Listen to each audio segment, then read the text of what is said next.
Assalomu alaykum hurmatli ustoz va sinfdoshlar. Bugungi loyiha ishimizning mavzusi texnologiyalarning tabiatga ta'siri. Hozirgi zamonda texnologiya hayotimizning ajralmas qismiga aylangan. Ammo savol tug'iladi. U atrof muhitga zarar keltiryaptimi yoki aksincha, uni himoya qilishga yordam beryaptimi?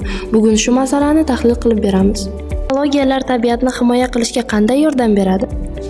Hozirgi kunda ko'plab ekologik innovatsiyalar mavjud. Masalan, aqlli sug'orish tizimlari suvni tejaydi, elektr avtomobillari havoni kamroq ifloslantiradi, sun'iy yo'ldoshlar yordamida o'rmonlarning kesilishi nazorat qilinadi. Demak, texnologiyalar orqali biz chiqindilarni kamaytirish, ekologiyani tejash va resurslarni samarali foydalanish imkoniga egamiz. Nima uchun odamlar texnologiyaning ekologik ta'siri haqida kam o'ylashadi?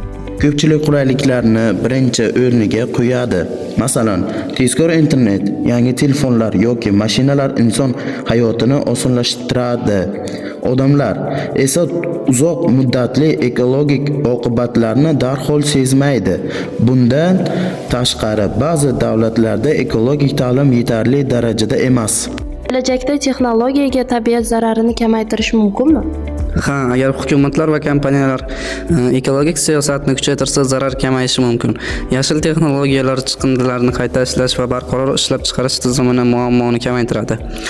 Kelajak yashil innovatsiyalar davri bo'lishi mumkin. Buning uchun odamlar ongli iste'mol qilishni o'rganishi kerak. Elektr avtomobillar ekologik muammolarni hal qila oladimi? Elektr avtomobillar oddiy benzinli mashinalarga qaraganda kamroq zarar yetkazadi, chunki ular chiqindi gaz chiqarmaydi, ammo ularning batareyalari ishlab chiqarishda litiy qazib olinadi. Bu esa ma'lum darajada ekologik zarar keltiradi. Shunday bo'lsa ham, uzoq muddatda ular ekologik jihatdan yaxshiroq variant deb hisoblaydi. Qanday texnologiyalar tabiatga eng katta zarar yetkazadi? Asosan sanoat, transport texnologiya tabiatga eng katta zarar yetkazadi. Sohalar hisoblanadi. Ayniqsa neft, ko'mir yoqilg'isi asosan ishlaydigan elektr stansiya atmosferaga katta miqdorda karbonat, angidrid va boshqa zararli gazlar chiqaradi. Bu gazlar havoni ifloslantiradi hamda global isish va iqlim o'zgarishiga sabab bo'ladi. Natijada muzliklar eriydi, qurg'oqchilik kuchayadi va tabiiy ofatlar soni ortadi. Xulosa qilib aytganda, texnologiyalar inson hayotini yengillashtirgan bo'lsa-da, ularning noto'g'ri va haddan tashqari qo'llanishi tabiatga jiddiy zarar yetkazmoqda.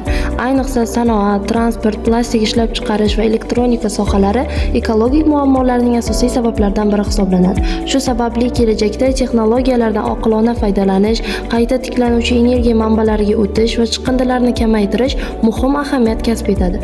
Agar insoniyat mas'uliyat bilan harakat qilsa, texnologiyalarning tabiatga zarar yetkazmaydigan tarzda rivojlantirish mumkin.